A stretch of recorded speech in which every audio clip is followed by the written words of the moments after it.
horor下多。 Assalamualaikum Sobat Horor Syahdu. Sebelum cerita dimulai, jangan lupa tekan tombol subscribe, like, dan komen supaya channel ini terus berkembang. Dan jangan lupa bersolawat di kolom komentar agar kelak kita semua mendapat syafaat Nabi Muhammad Shallallahu Alaihi Wasallam. Shallallahu ala Muhammad Shallallahu Alaihi Wasallam. Malam itu, aku akhirnya tahu kenapa sambal bebek penyet di warung itu rasanya begitu aneh. Bukan karena cabenya, bukan karena bumbunya, tapi karena ada sesuatu yang ikut dicampur ke dalam ulekan. Sesuatu yang baunya mirip tanah basah, tanah kuburan. Dan yang lebih mengerikan, ketika aku berusaha menghentikan ritual itu, sosok kurus bermata kosong muncul dari bawah meja dapur. Jari-jarinya hitam penuh tanah, seperti baru selesai menggali makam sendiri. Dia membisikkan bahwa semua yang pernah menyentuh bumbu itu sudah terikat dengannya. Hook itu belum apa-apa. Karena di bagian paling menyeramkan, tanah kuburan yang dikembalikan ke makam justru membuat penunggunya mengamuk sebelum akhirnya tersedot kembali ke dalam liang yang sama.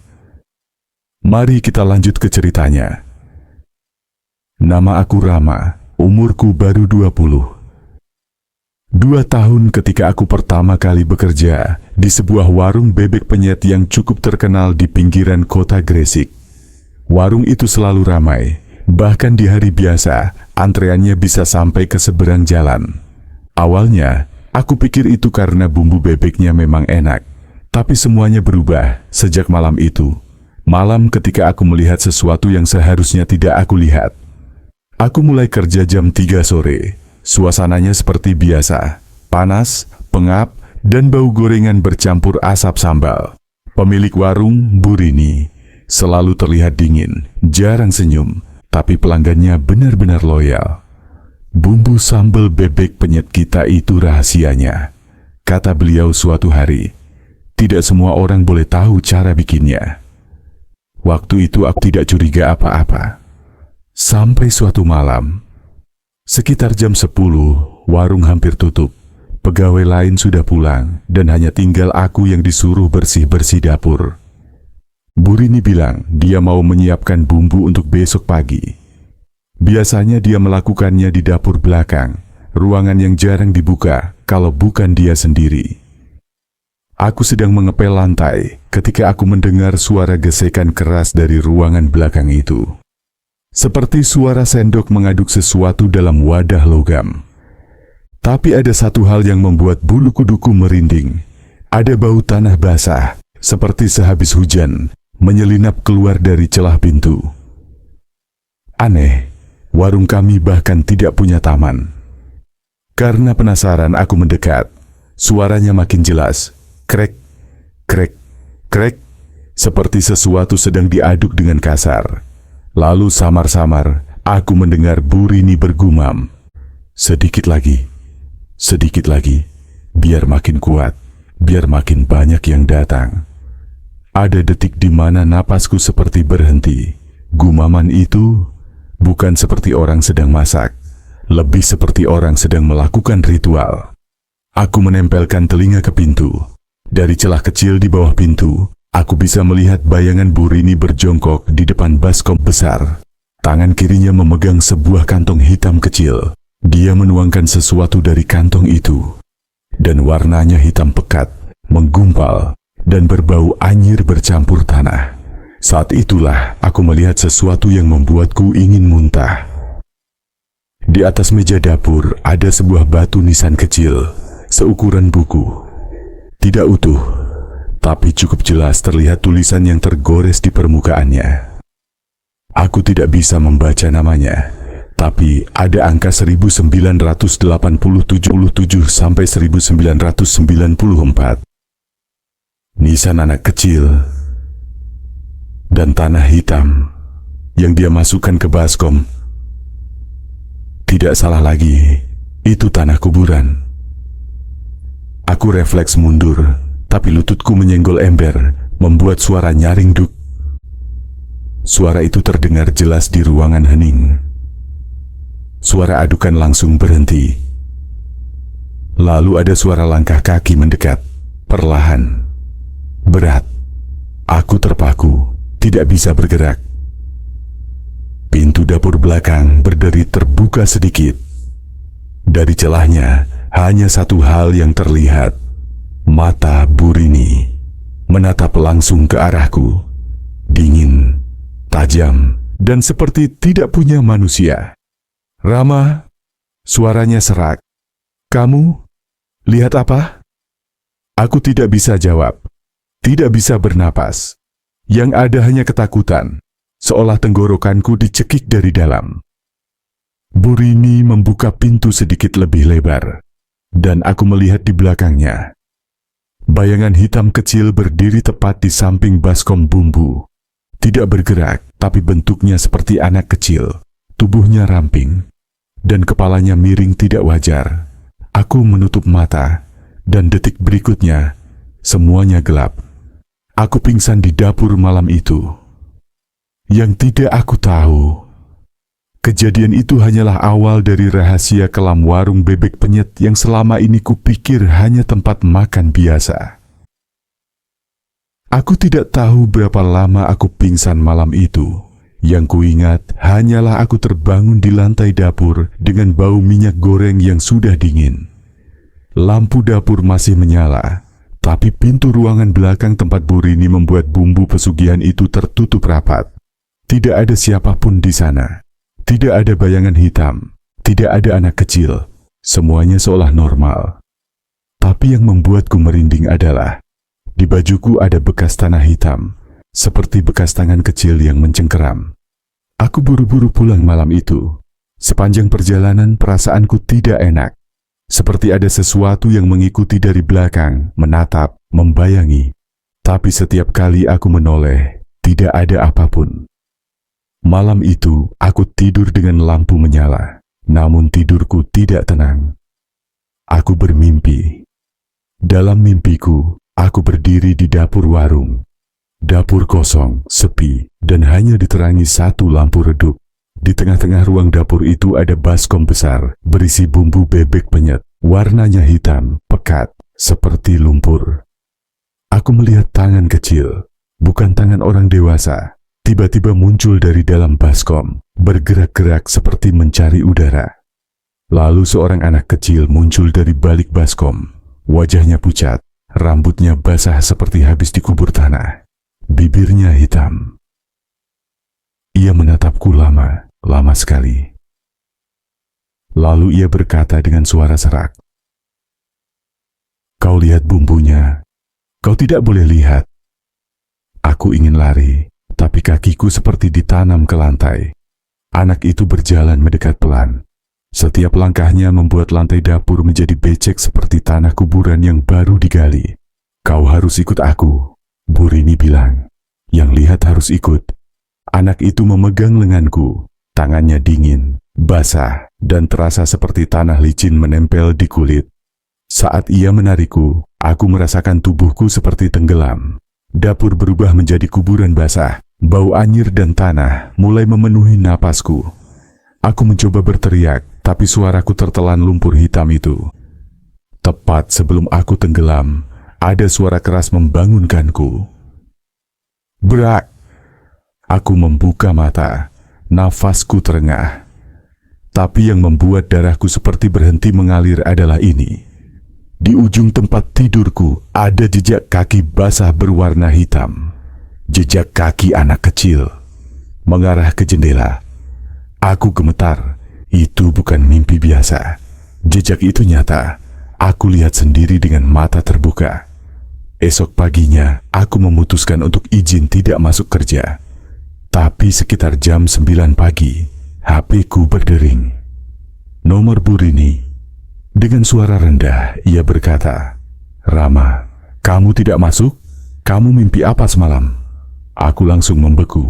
Aku tidak pernah cerita apapun. Lalu ia menambahkan, "Kalau kamu mau terus kerja, malam ini kamu harus datang. Ada yang mau berkenalan denganmu." Setelah itu telepon terputus. Aku merasa seperti sedang ditarik masuk ke sesuatu yang tidak bisa lagi aku hindari. Seharusnya aku tidak kembali ke warung itu. Seharusnya aku langsung berhenti, lari atau apapun.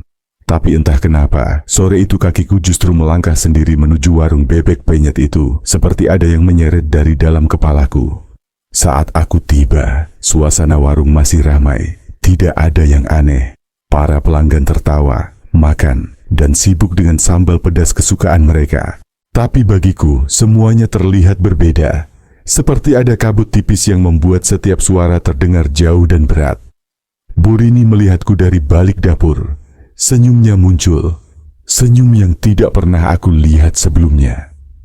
Senyum lebar yang tidak cocok dengan wajahnya yang biasanya dingin. "Rama, masuk ke belakang, sudah ditunggu." Kata-kata itu membuat tengkuku langsung dingin. Siapa yang menunggu? Anak yang muncul di mimpiku? Atau sesuatu yang lebih buruk? Aku menelan ludah dan melangkah ke dapur belakang. Pintu ruangan tempat bumbu dibuat itu sedikit terbuka. Dari celahnya, aku bisa mendengar suara seperti bisikan kecil. Bukan satu suara, tetapi banyak. Seperti suara anak-anak berbisik dari arah tanah. Saat aku membuka pintu, ruangan itu gelap. Hanya ada satu lilin kecil menyala di atas meja. Di tengah ruangan, seperti biasa, ada baskom besar berisi bumbu hitam. Tapi kali ini ada sesuatu yang berbeda. Baskom itu bergerak, seperti ada sesuatu di dalamnya yang hidup. Aku hendak mundur, tapi Bu Rini tiba-tiba menutup pintu dari belakang. Suaranya dekat sekali di telingaku. "Jangan takut, mereka hanya ingin mengenalmu." Aku memalingkan wajah, matanya tampak berbeda, pupilnya melebar, hampir menutupi seluruh bola mata seperti seseorang yang kehilangan kendali dirinya sendiri. "Tunjukkan tanganmu, Rama." "Apa?" Suaraku bergetar. "Tanganmu. Mereka ingin mencium. Itu syarat agar kamu tetap bisa bekerja di sini." Aku spontan menggeleng. "Bu, ini semua salah. Saya cuma kerja di sini. Saya..." Brak. Baskom itu berguncang keras, seolah ada yang menghantam dari dalam. Lalu muncul tangan kecil, hitam berlumpur basah, menggapai ke atas. Tangannya sama persis dengan yang menarikku dalam mimpi. Lalu muncul kepala kecil itu, wajah anak yang sama. Mulutnya bergerak pelan, tapi suaranya terdengar langsung di kepalaku. "Rama, kamu kembali. Aku sudah menunggu." Jantungku hampir berhenti. Anak itu mengeluarkan tubuhnya perlahan dari dalam baskom. Tubuhnya kurus, tanah menetes dari kulitnya. Di lehernya masih ada tali kain putih, seperti tali kafan. Ia berjalan menghampiriku dengan langkah kecil yang membuat lantai meninggalkan jejak tanah basah. Bu Rini berkata pelan, seperti sedang membacakan mantra, "Sentuhkan tanganmu. Kalau tidak, dia akan tetap mengikuti kemanapun kamu pergi." Aku terpaku, tidak tahu harus apa. Anak itu berdiri tepat di depan kakiku. Kepalanya terangkat perlahan. Bola matanya berwarna abu-abu kosong, seperti mata orang yang sudah lama dikubur. Tiba-tiba dia meraih tanganku. Dingin, basah. Dan saat itu terjadi, ada suara teriakan kecil di telingaku.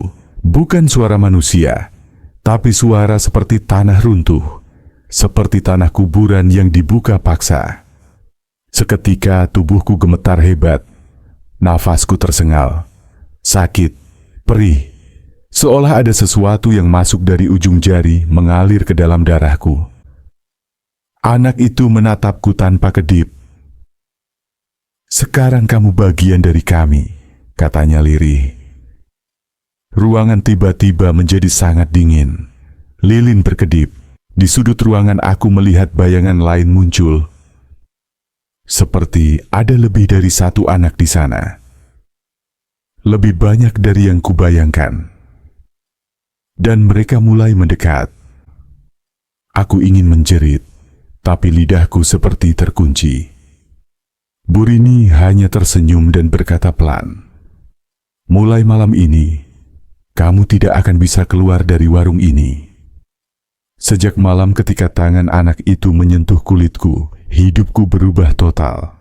Tubuhku rasanya berat, seperti membawa beban yang tidak terlihat. Kepala selalu pening dan mata terasa panas setiap melihat tanah basah. Tapi hal yang paling menakutkan adalah aku mulai melihat mereka bahkan ketika aku tidak berada di warung. Malam itu setelah kejadian di dapur belakang, aku memaksa pulang. Bu Rini membiarkanku pergi, tapi kata-katanya terus menggema di kepalaku. Mulai malam ini, kamu tidak akan bisa keluar dari warung ini.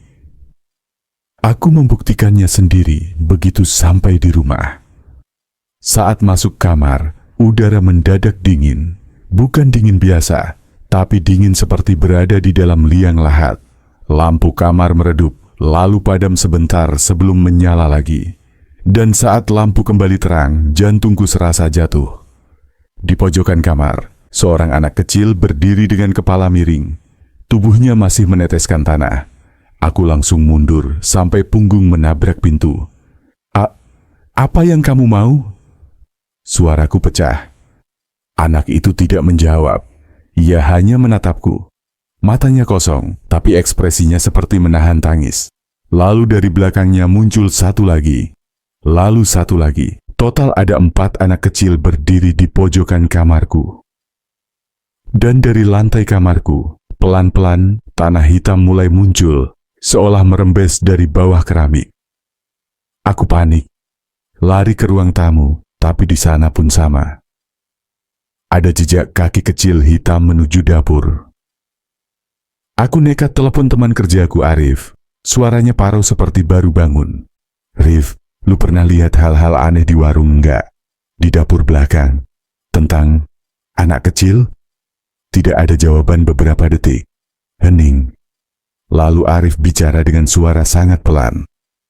"Lu juga lihat mereka, Ram?" Darahku langsung dingin. Arif berkata lagi, suaranya bergetar. "Gua dulu juga sama, tangan gue pernah disentuh, kayak elu. Setelah itu mereka ngikutin gue ke rumah. Tiap malam, nunggu di pojokan kamar." Terus gimana? Mereka pergi nggak?" Arif menghela napas panjang. "Gue berhenti kerja. Gue pikir mereka bakal hilang, tapi justru makin parah. Sampai akhirnya Bu Rini datang ke rumah." "Ngapain dia?" Arif diam sebentar, lalu berkata lirih. "Dia bilang cuman ada satu cara supaya mereka nggak ganggu." "Apa?" "Lu harus balik kerja, harus terus ada di warung, harus ikut aturan. Kalau lu berhenti, mereka bakal ngambil lu." Suara Arif berubah seperti menahan tangis. "Ram, gue cuman bisa bilang satu hal. Jangan pernah bilang ke orang luar. Jangan kabur. Jangan lawan. Mereka bukan mau nyakitin. Mereka cuman lapar." Aku tercekat. "Lapar? Apa?" Arif tidak menjawab. Tiba-tiba HP-ku mati sendiri. Lampu rumah berkedip lalu padam. Dan dari kegelapan ada suara kecil, lirih seperti anak kecil memanggil ibunya. Tapi suaranya retak, basah, dan serak. "Ram, lapar." Aku langsung menutup mulut, menahan napas. Suara itu makin dekat. Lapar. Sekejap lampu menyala lagi. Dan di depanku, di ruang tamu, anak kecil itu berdiri hanya sejengkal dari wajahku. Tanah hitam menetes dari mulutnya. Dan senyum lebarnya tampak tidak manusiawi. Bu Rini bilang, "Kamu harus datang besok. Kalau tidak, kami makan kamu di sini."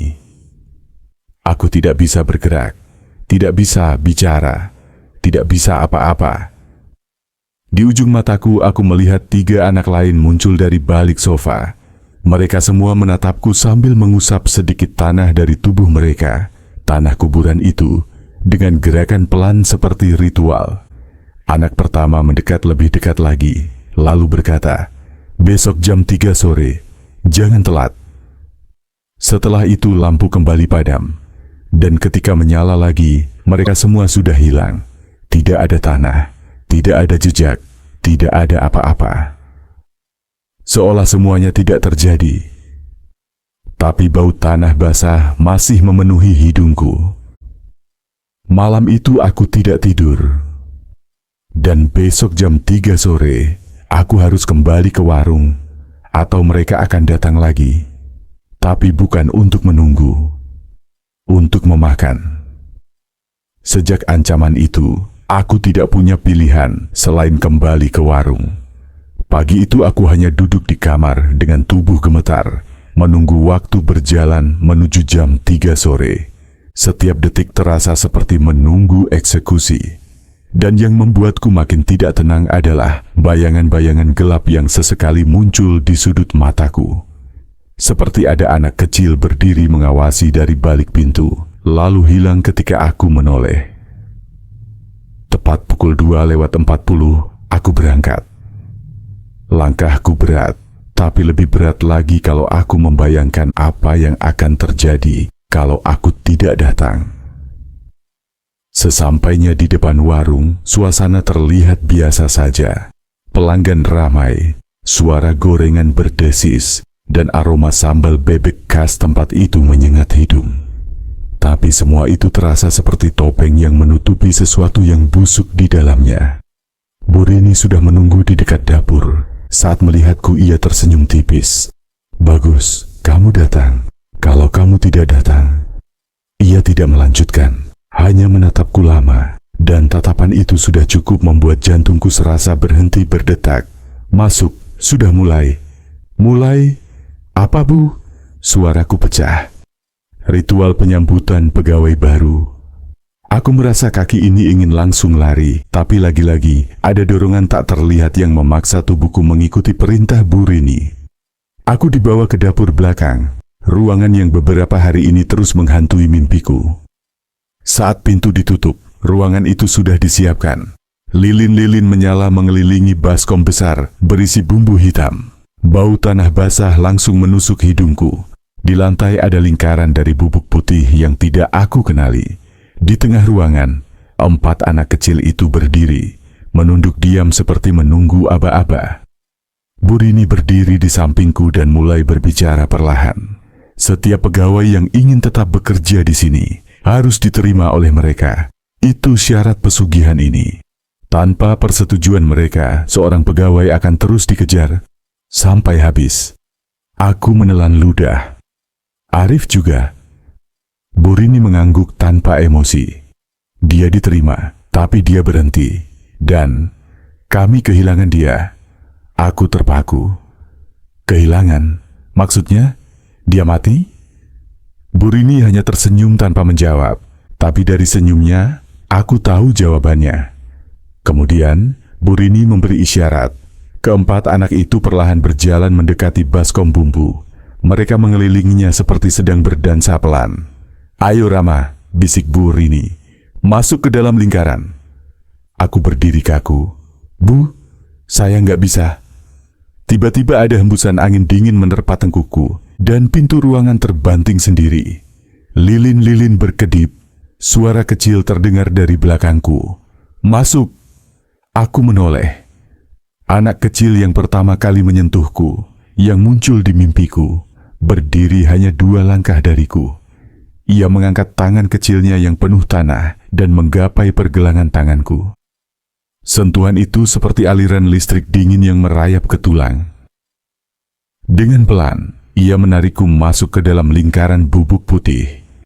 Begitu aku masuk, bau busuk tanah kuburan makin kuat.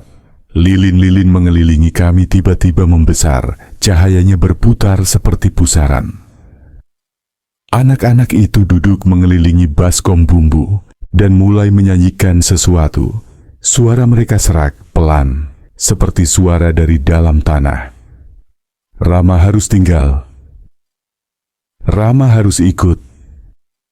Rama harus bagi." Bulu kudukku meremang. Bu Rini membacakan mantra yang aku tidak mengerti, tapi setiap katanya membuat tubuhku semakin lemas. Anak pertama berdiri dan mendekati wajahku. "Sekarang, kamu bagian dari kami," katanya pelan. Lalu tanpa peringatan, ia membuka mulutnya. Tanah hitam keluar dari dalam mulutnya, jatuh ke tanganku. Anak-anak lain mengikuti. Tangan, kaki, pakaian mereka meneteskan tanah ke tubuhku. Rasanya dingin, lengket. Bau tanah kuburan menempel sampai ke napas. Bu Rini berbisik di belakangku. Terimalah tanah itu, Rama. Itu tanda penerimaan. Kalau kamu menolak, tubuhmu akan ditarik masuk ke bawah. Anak pertama mendekatkan wajahnya ke telingaku. Sekarang kamu milik warung bebek penyet ini. Lalu tiba-tiba semua lilin padam. Gelap total.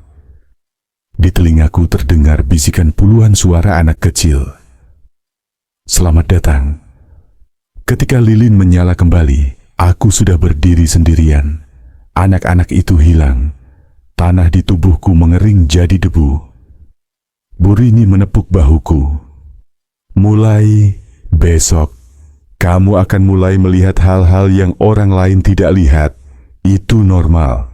Jangan takut, dan jangan sekali-kali berpikir untuk berhenti. Aku hanya berdiri terpaku. Ritualnya selesai, tapi belenggunya baru saja dimulai. Sejak ritual itu selesai, tubuhku terasa ringan tapi aneh, seperti ada sesuatu yang bergerak di bawah kulit. Sepanjang malam, aku bekerja di warung dengan perasaan tidak karuan. Para pelanggan terlihat biasa saja, tapi tidak bagiku. Kini aku melihat hal yang orang lain tidak lihat. Di setiap meja tempat pelanggan makan, ada bayangan anak kecil duduk diam, memperhatikan mereka dengan kepala miring. Wajah mereka pucat, penuh tanah, seolah tidak pernah benar-benar pergi dari dunia tempat mereka dikubur. Mereka tidak mengganggu pelanggan, justru mereka menatap ke arahku, seolah menilai apakah aku sudah diterima dengan baik. Bu Rini hanya berbisik singkat saat lewat di sampingku. Kalau mereka menatapmu, jangan balas. Itu tanda bahwa mereka menjaga warung. Aku mengangguk tanpa menoleh. Setelah warung tutup, aku membersihkan meja. Saat mengangkat baskom sambal, aku melihat sesuatu yang membuatku hampir menjatuhkannya. Dua jari kecil muncul dari dalam bumbu, lalu perlahan menghilang seperti masuk kembali ke tanah. Aku mundur, terbelalak. Tapi Bu Rini hanya berkata datar, "Itu normal. Mereka sedang makan." Malam itu aku pulang dalam keadaan setengah linglung. Sampai di rumah, aku membuka pintu pelan-pelan. Tidak ada anak kecil berdiri di pojokan. Tidak ada tanah basah di lantai. Hening, sangat hening.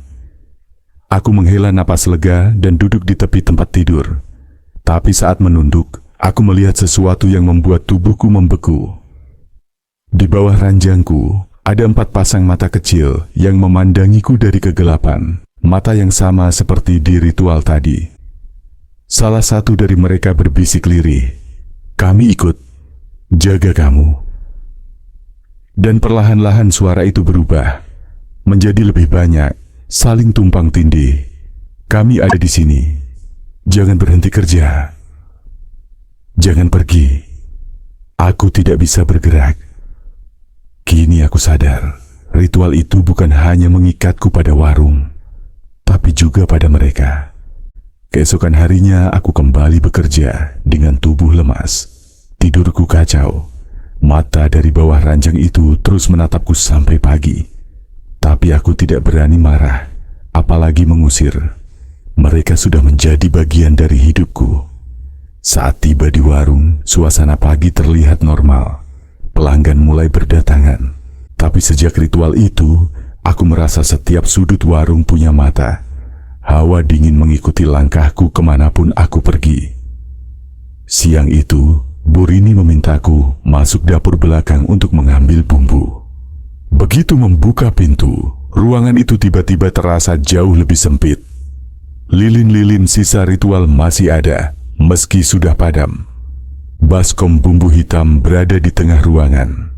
Tetapi kali ini permukaannya beriak halus, seperti ada sesuatu bergerak di bawahnya. Saat aku mendekat, suara kecil terdengar dari arah baskom.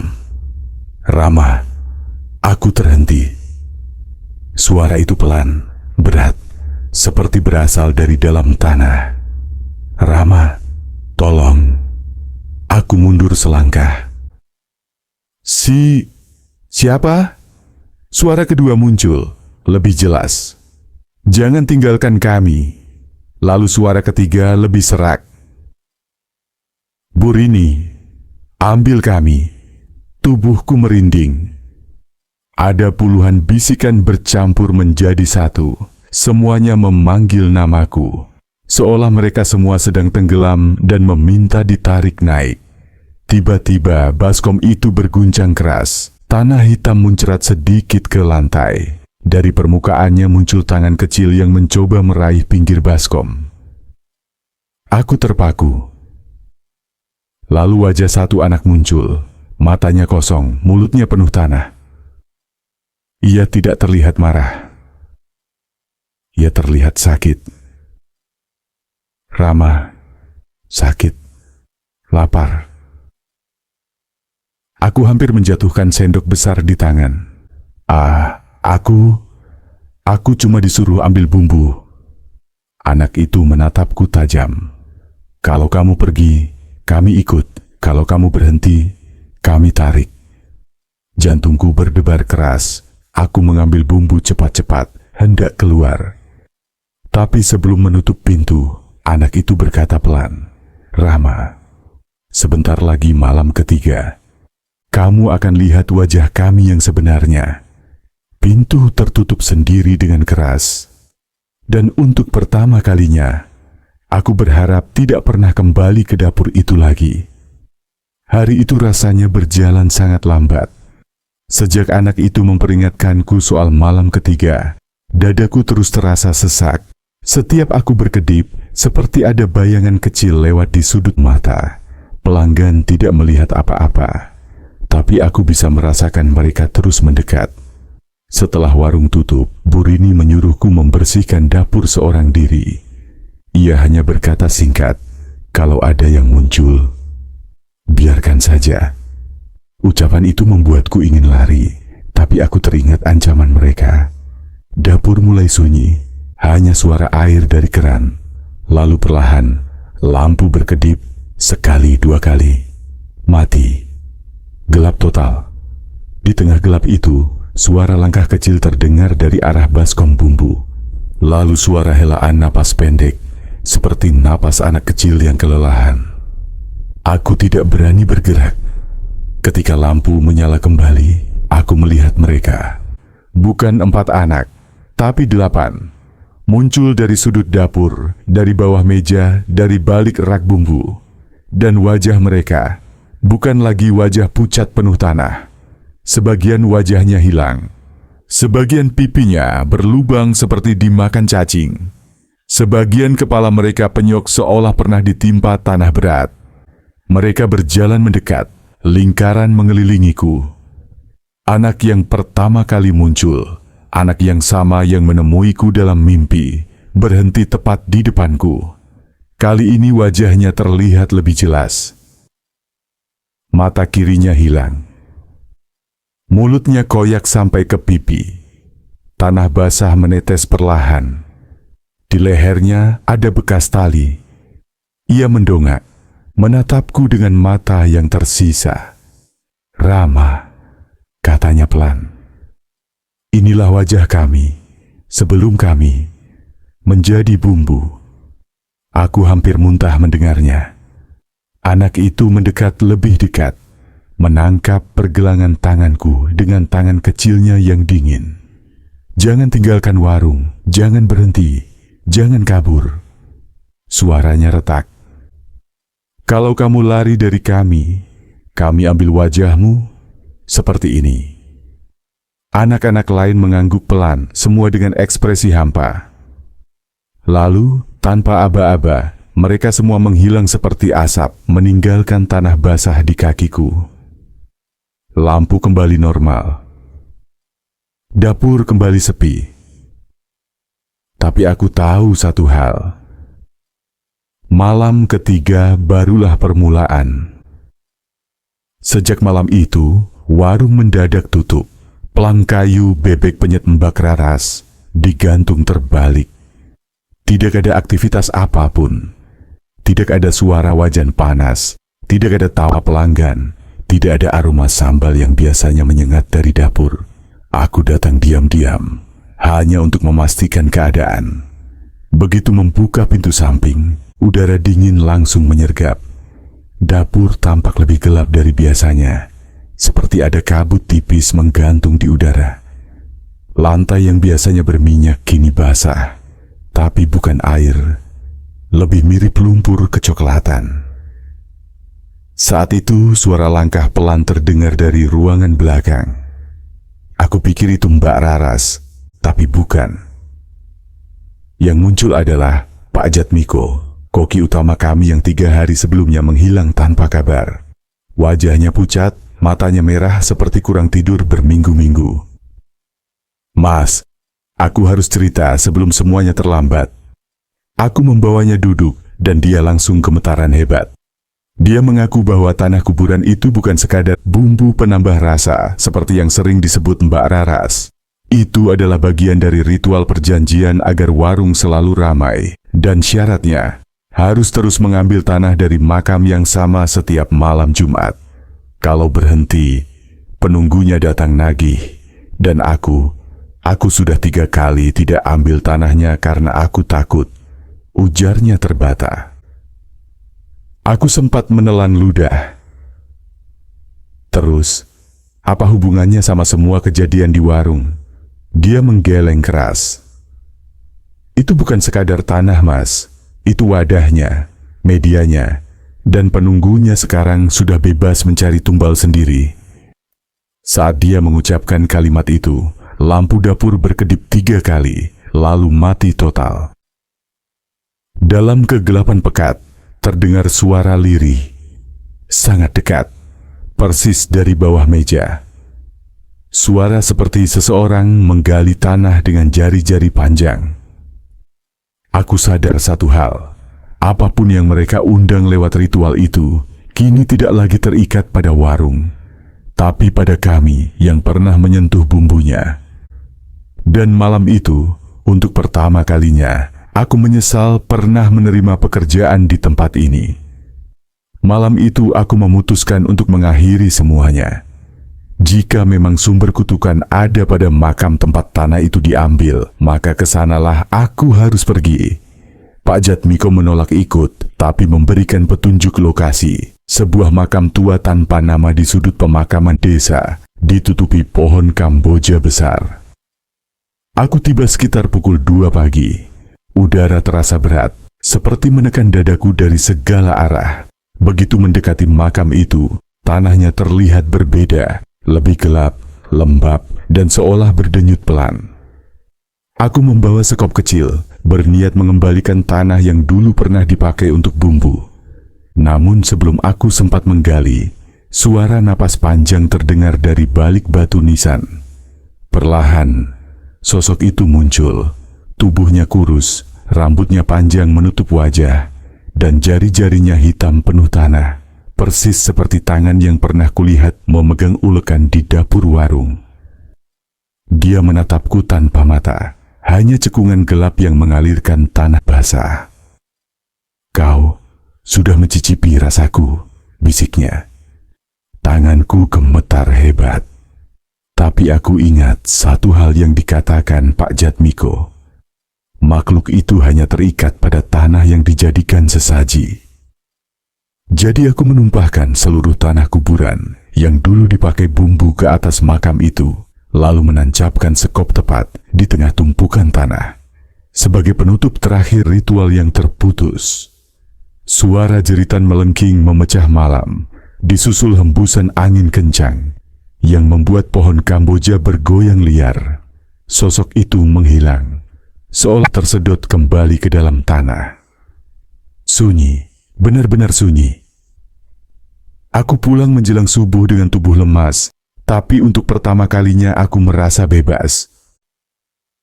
Esoknya, warung itu resmi bangkrut dan ditinggalkan pemiliknya.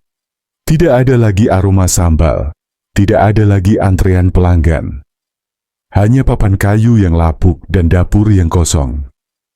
Dan cerita dari seorang mantan pegawai yang pernah melihat sendiri bagaimana bumbu rahasia bisa mengundang sesuatu yang tak seharusnya disentuh. Dan sampai hari ini, setiap kali mencium bau tanah basah setelah hujan, bulu kuduku masih berdiri mengingat jeritan itu.